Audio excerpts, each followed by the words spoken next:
Meow meow. Let's talk about some quotes on history na madalas kong makita in my comment section. Aside from histories like chismis, marami pang ganun ang vibe.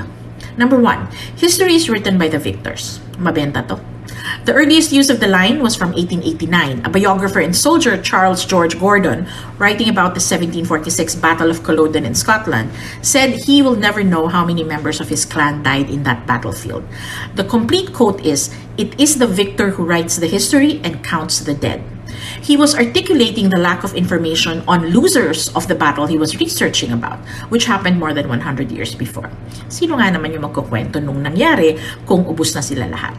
The line is often attributed to Winston Churchill, but he often used that idea as a joke when speaking in Parliament in the 1930s and the 1940s. He was a writer and he never said that to threaten that he will write histories that were false or untruthful.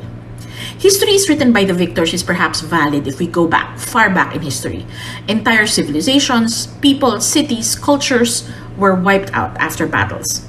Pero nung unang panahon yun, in the modern world, we have better tools, records, photography, historical scholarship, journalism.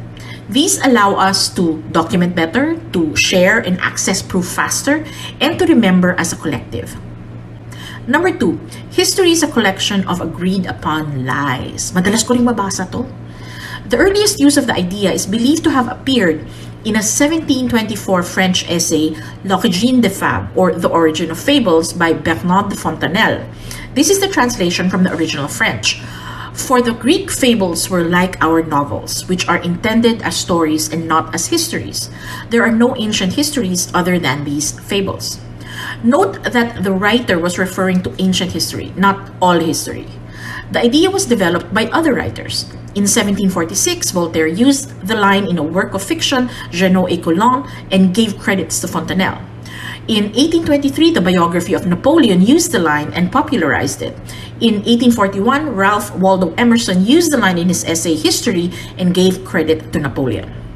In all of these quotes by these famous people, they didn't use the word lies. They used the word fable. The correct quote is, history is a collection of agreed upon fables. And they were often referring to ancient history. Pinalitan na lang yung quote along the way by people with lesser minds and no originality who wanted to say something else. That quote should not be attributed to Voltaire, Napoleon, or Emerson. Today, ginagamit ng mga Pilipino itong mga quotes na to para magtanim ng duda sa ating kasaysayan. Ayaw lang nila yung history, kaya basta lang. Malamang pinalitan yan. Kung gagamit kayo ng quote, siguraduhin nyo yung pinanggalingan. O, di ba?